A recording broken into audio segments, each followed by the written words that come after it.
Hello बच्चों, जय श्री कृष्णा। कैसे हो? बढ़िया हो ना? आज हम आपके लिए लेकर आए हैं इतिहास का विषय। सांगरिया पब्लिक स्कूल के ऑनलाइन प्लेटफॉर्म पर आप सभी का जो है वो हम स्वागत करते हैं। आज जो है वो हम इतिहास के बारे में जो है वो पढ़ेंगे। आप लोग जानते हैं कि इतिहास को लेकर कई लोगों के मन के अंदर, कई विद्यार्थियों के मन के अंदर अनेक तरह की भ्रांतियां हैं। कुछ लोग कहते हैं कि इतिहास पढ़ने से नींद आती है, कुछ कहते हैं कि हम लोगों को ये याद नहीं होते हैं। लेकिन आपको ये बता दूं मैं कि इतिहास और राजनीति विज्ञान दो ऐसे सब्जेक्ट हैं जिनके शस्त्र, इनको एक शस्त्र बनाकर यदि आप किसी भी कॉम्पिटिटिव एग्जाम रूपी युद्ध में जब जाएंगे तो ये शस्त्र आपके बहुत काम आएंगे। और सबसे बड़ी चीज आपके लिए, आप तो बहुत लकी हो। क्यों लकी हो? क्योंकि इस बार आपका कोर्स जो है वो एनसीईआरटी का आ गया है। एनसीईआरटी के बारे में मैं बताऊं आपको कि एनसीईआरटी की बुक से जितने भी बड़े बड़े सिविल सर्विसेज के जो अभ्यर्थी होते हैं वो इन एनसीईआरटी की किताबों से ही पढ़ते हैं और उन्हीं से जो है वो उन्होंने सफलता प्राप्त की है। तो मैं ये मानता हूं कि अभी आप 12th के अंदर अगर एनसीईआरटी की किताबों को ढंग से जो है वो तैयार कर ले में, तो मेरे हिसाब से कोई भी कॉम्पिटिटिव एग्जाम में बैठोगे तो उसके अंदर आपको बहुत बेनिफिट मिलेगा। हम यहां पर इतिहास के अंदर जो है वो यहां पर इस बार जो है वो मैं आपको बता दूं कि एनसीईआरटी की 3 बुकें हैं आपके। पहली बुक के अंदर आप पढ़ेंगे प्राचीन भारत का इतिहास। पहली बुक जो है वो संबंधित होगी आपके प्राचीन भारत के इतिहास से। दूसरी जो बुक होगी वो होगी आपके मध्यकालीन भारत के इतिहास। एंड तीसरी जो होगी वो होगी आपके आधुनिक भारत का इतिहास। इन 3 खंडों के अंदर आपको पूरे इतिहास का जो है वो अध्ययन करना है। और यदि आप ये तीनों किताबें ढंग से जो है वो कर लेते हो तो मेरे हिसाब से मोर देन 70% आपके इतिहास का कोर्स जो है वो कंप्लीट हो जाता है। जैसा कि आप लोग जानते हैं कि 11th के अंदर हम लोगों ने विश्व के इतिहास के बारे में पढ़ा था, लेकिन इस बार हम टोटली 12th क्लास के अंदर एनसीईआरटी की इन 3 बुकों के बारे में अध्ययन करेंगे। अब जब हम फर्स्ट बुक को जो है वो देखें तो ये बुक कहती है कि प्राचीन भारत का इतिहास। प्राचीन का मतलब क्या हुआ? बहुत ही पुरातन। यानी कि मैं इसको अगर ले जाऊं तो 2-3 हजार 5,000 साल तक जो है वो हम पीछे जो है वो जाकर इतिहास का अध्ययन इसके अंतर्गत जो है वो करेंगे। इस बुक का पहला चैप्टर जो है वो आपके है ईंट, मनके और अस्थियां। अब ये ईंट, मनके और अस्थियां जो है वो क्या है, इसको समझना है। उससे पहले आप लोगों को समझना पड़ेगा, जैसा कि आप जानते हैं हमने 11th के अंदर भी पढ़ा था, विश्व की प्रमुख सभ्यताएं। मोटे तौर पर हमने 3 सभ्यताओं के बारे में पढ़ा था। पहली सभ्यता थी वो थी चीन की सभ्यता। दूसरी थी आपके मिस्र की सभ्यता। एंड तीसरी थी मेसोपोटामिया की सभ्यता।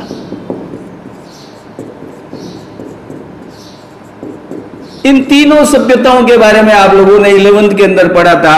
और मैं आपको बता दूं, जब तक एक और नई सभ्यता की खोज नहीं हुई थी तब तक मिस्र की सभ्यता और मेसोपोटामिया की सभ्यता को ही विश्व की सबसे सनातन यानी कि प्राचीन और विस्तृत सभ्यता जो है वो माना जाता था। लेकिन होने को कुछ और ही मंजूर था। 1856 में 1856 में आप लोगों को पता होना चाहिए, जिस समय हमारा उस समय विभाजन तो हुआ नहीं था, भारत और पाकिस्तान दोनों साथ थे। कराची और लाहौर के बीच में रेल लाइन बिछाने का काम जो है वो शुरू किया। ये रेल लाइन कौन बिछा रहे थे? अंग्रेज लोग बिछा रहे थे। और ये सन भी आपको याद रह सकता है। क्यों रह सकता है? क्योंकि 1857 में क्रांति हुई थी। वो क्रांति के बारे में आपने अच्छी तरह से जो है वो पहले की क्लासों के अंदर पढ़ा हुआ है, तो इस सन को भी आप याद रख सकते हैं। 1857 की क्रांति से 1 साल पहले कराची और लाहौर नामक, जो अभी वर्तमान में पाकिस्तान में, उन क्षेत्रों में रेल लाइन बनाने का जो है वो काम चल रहा था। तो रेल लाइन के लिए बनाने के लिए पहले वहां पे जो है वो खुदाई चल रही थी। तो खुदाई करते करते वहां पे क्या हुआ, ईंट मिली, और वो ईंट एक विशेष प्रकार की बनावट की थी। इस कहानी को आप ढंग से जो है वो समझना, देखो कि जब ये कराची और लाहौर के बीच में रेल लाइन बिछाने का काम चल रहा था तो वहां खुदाई से जो है वो कुछ ईंटें मिली, और वो ईंटें विशेष प्रकार की थी। तो फिर इसके इस स्थान पर ईंटों को जो है वो ये मान लिया गया कि नीचे कोई भवन होगा, कोई खंडर होगा जिसकी ईंट हमें जो है वो मिली। लेकिन ऐसा ही जो है वो एक और स्थान पर जो है वो हुआ, वहां पर भी जो है वो ईंट मिली। तो इस ईंट और इस ईंट दोनों की जो है वो तुलना की गई। तो तुलना करने के बाद पुरातत्वविदों ने ये पाया कि यहां नीचे कोई बड़ी सभ्यता जो है वो हो सकती है।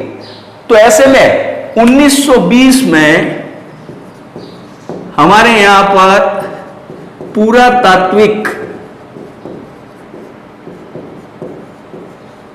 सर्वेक्षण विभाग का गठन किया गया।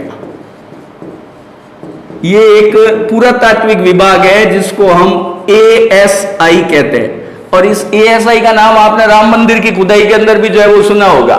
ये ASI डिपार्टमेंट जो है वो क्या करता है, विभिन्न स्थानों पर खुदाई करके खुदाई से प्राप्त वस्तुओं के बारे में अध्ययन करता है और अनुमान लगाता है कि यहां किसी प्रकार की कोई सभ्यता रही थी या नहीं रही थी। तो 1920 के अंदर जब पुरातात्विक विभाग का जो है वो गठन किया गया, इसके अध्यक्ष जो है वो बनाए गए sir John Marshall. Sir John Marshall ने दो लोगों को 1921 में दयाराम साहनी और 1922 में राखलदास बनर्जी,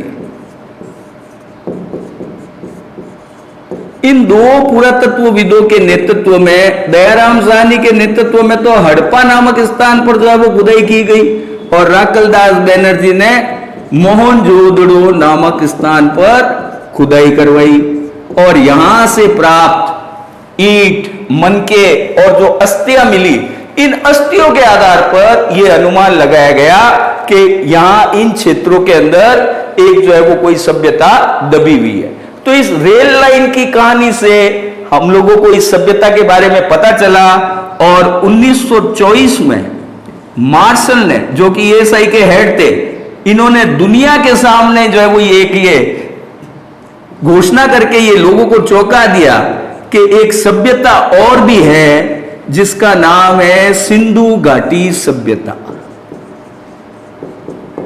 यानी कि 1921 में खुदाई हुई, 1922 में खुदाई हुई, खुदाई से प्राप्त जितनी भी सामग्रियां मिली, उन सामग्रियों का विश्लेषण करने के बाद ASI के जो हेड थे सर जॉन मार्शल, उन्होंने 1924 में दुनिया के सामने ये घोषणा करके चौंका दिया दुनिया को कि केवल ये तीन सभ्यता नहीं, एक सभ्यता और भी है जिसे हड़प्पा सभ्यता, मोहनजोदड़ो की सभ्यता या सिंधु घाटी की सभ्यता कहते हैं।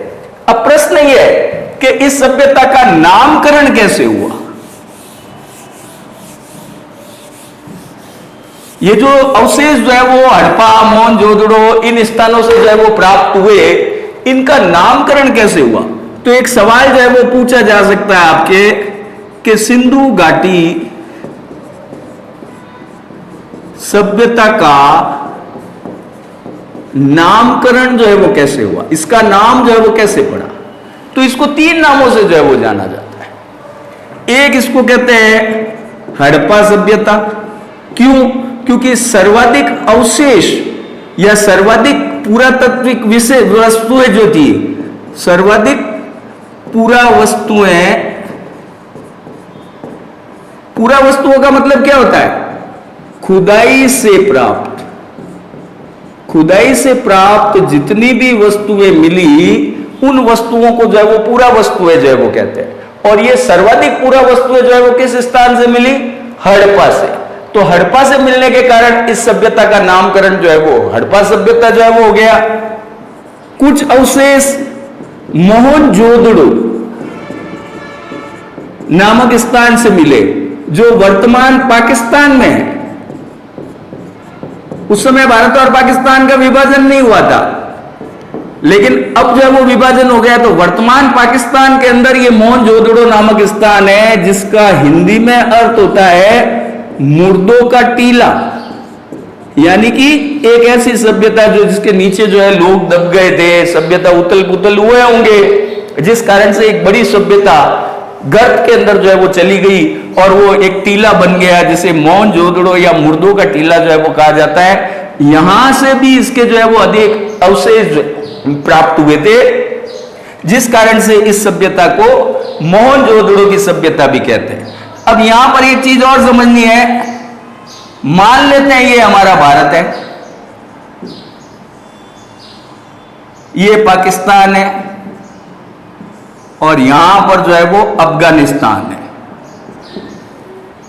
भारत और पाकिस्तान के बीच में एक नदी जो है वो बहती है, उस नदी का नाम है सिंधु नदी। अब ये जो है उस समय तो जो है वो दोनों एक ही थे, भारत और पाकिस्तान, लेकिन इनके बीच में जो नदी बहती थी, नदी के एक किनारे इधर और एक किनारे इधर, ये मोहनजोदड़ो हो गया और यहां पर हड़प्पा हो गया।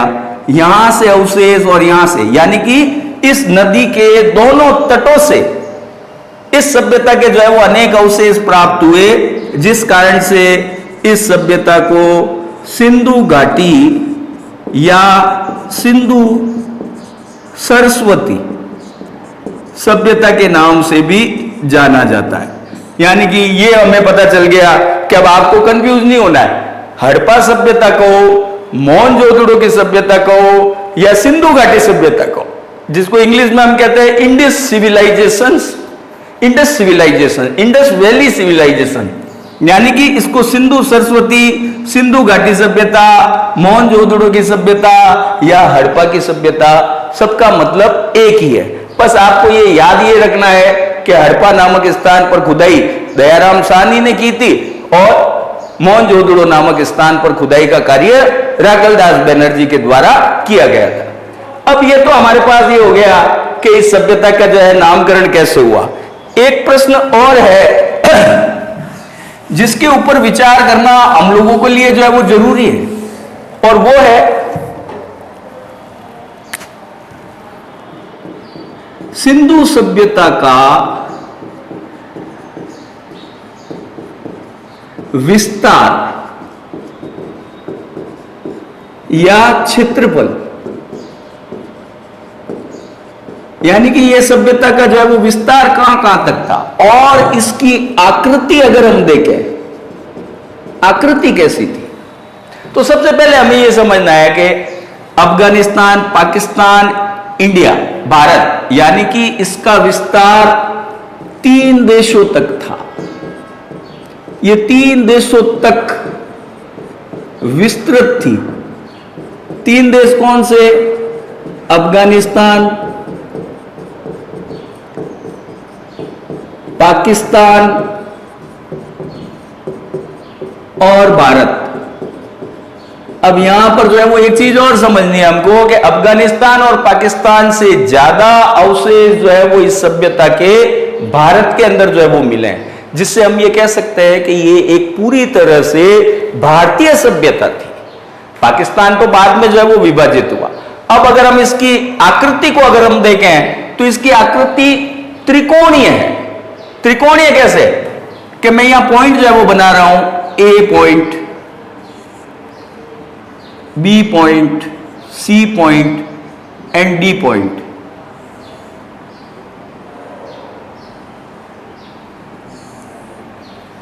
ये इस सभ्यता के फैलाव का, इसके जो है वो विस्तार का जो है वो आकार था। तो ये आपको एक त्रिभुज के जैसा दिख रहा है या नहीं दिख रहा है? तो ये हो गया आपके अफगानिस्तान, ये हो गया भारत के अंदर जम्मू कश्मीर,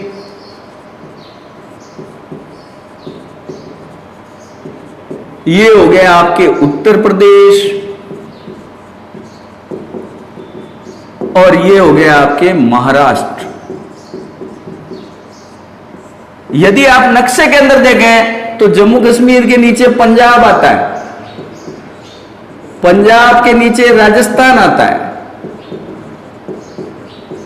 और इधर उत्तर प्रदेश से ये टच करते हुए थोड़ा सा एमपी, मध्य प्रदेश, और फिर गुजरात, और गुजरात के बाद में महाराष्ट्र, और ये बीच का इलाका जो है, यहां पर पाकिस्तान के अंदर भी कई क्षेत्र है जहां से इस सभ्यता के जो है वो अवशेष मिले हैं। तो ये तो मैंने कुछ नाम लिखे हैं, लेकिन अगर आप वास्तविक तौर पर अगर हम वर्तमान 2020 तक अगर हम देखें तो इस सभ्यता के अवशेष भारत और इन तीनों राष्ट्रों के अंदर मिलाकर देखें तो 1500 से ज्यादा क्षेत्रों के अंदर इस सभ्यता के अवशेष जो है वो हम लोगों को मिले हैं, जिसके आधार पर हम ये कह सकते हैं कि ये जो दो सभ्यताएं जो पहले अपने आप का दावा कर रही थी ना कि मिस्र की सभ्यता और मेसोपोटामिया की सभ्यता विश्व की सबसे बड़ी सभ्यता है या सबसे प्राचीन सभ्यता है, ये पता लगने के बाद हमारे एएसआई ने जब ये पूरी खोजबीन की तो खोजबीन करने के बाद दुनिया ने भी ये माना कि विश्व की सबसे प्राचीन और सबसे विस्तृत अगर कोई सभ्यता है तो वो है सिंधु घाटी सभ्यता। यानी कि अगर आप मिस्र की सभ्यता और मेसोपोटामिया की सभ्यता दोनों के क्षेत्रफल को अगर आप जोड़ भी दो तो उससे 10 गुना ज्यादा क्षेत्रफल जो है वो हमारे इस सिंधु घाटी सभ्यता का क्षेत्रफल माना गया। तो ये इस तरह से हमने देखा कि इन क्षेत्रों से भारत के अंदर और पाकिस्तान के अंदर और अफगानिस्तान के अंदर 1-2 स्थान पर ही हमारी इस सभ्यता के अवशेष जो है वो मिले हैं, जिससे हम ये कह सकते हैं कि इसका विस्तार, क्षेत्रफल और आकृति जो है वो इसकी त्रिकोणीय रही है, और साथ में क्षेत्रफल की दृष्टि से ये मिस्र और मेसोपोटामिया की सभ्यता से बहुत ज्यादा विस्तृत है, और इसका विस्तार जो है वो मोटे तौर पर अगर देखा जाए तो 3 देशों में।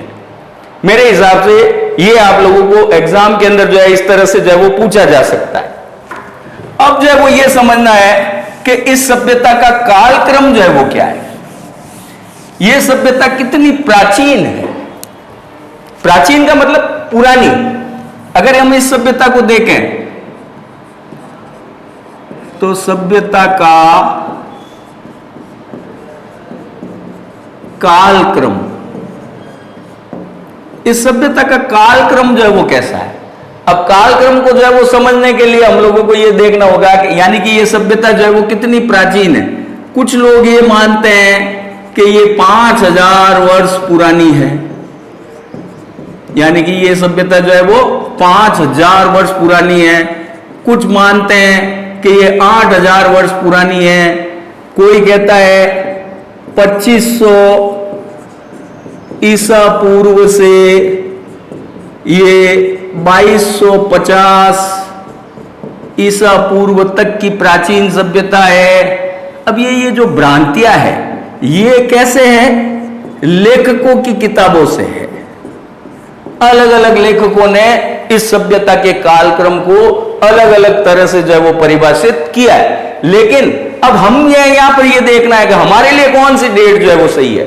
तो आपके लिए जो सबसे सर्वोदय एनसीईआरटी की बुक की जो डेट है वो है आपके 2600 ईसा पूर्व से 1900 ईसा पूर्व तक। ये पॉइंट जो है वो आपको 1 मार्क्स जो है वो दिला सकता है। यानी कि आपसे ये पूछा जा सकता है कि सिंधु घाटी सभ्यता का जो है वो कालक्रम जो है वो कितना है। तो आपको ये याद रखना है एनसीईआरटी की बुक के अनुसार 2600 ईसा पूर्व से 1900 ईसा पूर्व। अब आप लोग ये जानते हैं कि ईसा पूर्व क्या होता है, इसका मैंने आप लोगों को 11th के अंदर जो है वो बता दिया है। और यदि किसी स्टूडेंट को नहीं समझ में आए तो वो मेरे से व्यक्तिगत संपर्क करके ईसा पूर्व के बारे में पूछ सकता है। अब ये तो हो गया इसका कालक्रम। अब कालक्रम को जानने के बाद हम लोगों को यह समझना है कि खुदाई से, देखो आप लोगों को एक चीज यहां पे क्लियर कर दूं, खुदाई से प्राप्त वस्तुएं, इनको हम क्या कहते हैं, पूरा वस्तुएं। 1 नंबर का सवाल आ सकता है, पूरा वस्तुएं किसे कहते हैं। तो खुदाई से जो है वो हमें जितनी भी वस्तुएं प्राप्त हुई है उन वस्तुओं को हम पूरा वस्तुएं कहते हैं। और पूरा वस्तुओं में क्या क्या प्राप्त हुई, हमें ईंट प्राप्त हुई, और क्या प्राप्त हुआ, हमें जो है वो मन के प्राप्त हुए। और क्या प्राप्त हुआ? अस्थियां मिली, मोहरें मिली, मुद्रा मिली, बर्तन मिले, मूर्तियां मिली। ये सारी वस्तुएं जो है वो पूरा वस्तुएं जो है वो कहलाती है। और इन्हीं पूरा वस्तुओं के आधार पर हमने हमारे पुरातत्वविदों ने ये अनुमान लगाया कि ये सभ्यता जो है वो किस प्रकार की थी। तो इन्हीं सभी चीजों के आधार पर, जैसे कि ईंटों के आधार पर अगर हम देखें, खुदाई से ऐसी अनेक ईंटें प्राप्त हुई है जिनकी बनावट जो है वो विशेष प्रकार की थी। तो उन विशेष प्रकार की ईंटों के आधार पर यह अनुमान लगाया गया कि सिंधु घाटी सभ्यता के लोग जो है वो अच्छे अच्छे भवन बनाकर उनके अंदर जो है वो निवास किया करते थे। कुछ जो है वो अस्थियां मिली, जैसे कि जानवरों की अस्थियां मिली, तो इसका मतलब एक सीधा सा अनुमान यह है कि वे लोग जो है वो पशुपालन किया करते थे और मांसाहार का जो है वो सेवन किया करते थे। तो जो अस्थियां थी वो अस्थियां जो है वो इसी बात की ओर जो है वो इंगित करती है। मुद्रा मिली, मुद्रा से हम लोगों ने इनके धार्मिक जीवन के बारे में भी अनुमान लगाया। जैसे कि आप जानते हैं कि इस सभ्यता की खुदाई के समय एक मुद्रा हमें ऐसी मिली जिसके अंदर एक योगी को योग मुद्रा के अंदर जो है वो दिखाया गया है। अब योग मुद्रा है जिसके गले में जो है, योगी के गले में जो है वो नाग है, पास में त्रिशूल है, त्रिशूल के ऊपर डमरू बंधा हुआ है और उनके चारों ओर, उस योगी के चारों इर्द गिर्द पशु जो है वो बैठे। तो इससे क्या अनुमान लगा सकते हैं? सिंपल सी एक धारणा हमारी है कि ये इस सभ्यता के लोग पशुपतिनाथ यानी कि शिव की जो है वो उपासना किया करते थे। तो इन चीजों के आधार पर हमने किस प्रकार से अनुमान लगाया है, वो सिंधु घाटी सभ्यता का पूरा अनुमान जो है वो केवल इन्हीं के ऊपर जो है वो आधारित है। अब प्रश्न यह है कि इन चीजों को प्राप्त करने के बाद हम लोगों ने जो है वो कैसे ये पता लगाया कि ये कैसी जो है वो कितनी पुरानी है। तो इसके लिए आप लोगों को पता होना चाहिए एक कार्बन 14 विधि है, जिसके बारे में अगर आप लोगों को याद हो तो मैंने 11th के अंदर जो है वो समझाया था कि कार्बन 14 मेथड जो है वो क्या होता है। ये पद्धति जो है वो ये मानती है कि प्रकृति के अंदर जितने भी पदार्थ हैं, हर पदार्थ के अंदर कार्बन 14 की मात्रा जो है वो पाई जाती है और लगभग 5000 वर्ष बाद ये कार्बन 14 की मात्रा जो है वो आधी हो जाती है, यानी कि हाफ हो जाती है। अब ये जो जितनी भी चीजें मिली है, हमारे पुरातत्वविदों ने जो है वो क्या किया, इन चीजों के अंदर ईंट में, मनके में, अस्थिया में, मोहर में, ये जितने भी जो है वो पूरा वस्तुएं मिली, इन वस्तुओं के अंदर उन्होंने कार्बन 14 की मात्रा को जो है वो देखा। तो उन्होंने देखा कि इनके अंदर जो है वो आधी कार्बन की मात्रा है। इसका आशय यह हुआ कि यह सभ्यता जो है वो 5000 वर्ष पुरानी है। अब इसके बाद हमारा अगला जो इसका आएगा खुदाई से प्राप्त उसके अनुमान के आधार पर, वो है सिंधु घाटी सभ्यता के जीवन निर्वाह के तरीके, यानी कि इस सभ्यता के लोग जीवन निर्वाह कैसे करते थे, अर्थात इनका आर्थिक जीवन कैसा था, यानी कि इनका जीविकोपार्जन जो है वो कैसे होता था। तो हम ये 4 पॉइंटों के आधार पर करेंगे। कृषि, नंबर 2 पशुपालन, नंबर 3 व्यापार और नंबर 4 उद्योग। इन 4 पॉइंटों के आधार पर हम इनके जीवन निर्वाह के तरीकों के बारे में बताएंगे। और ये जो है वो इस क्लास के अंदर संभव नहीं होगा, इसके बारे में हम अगली क्लास के अंदर चर्चा करेंगे।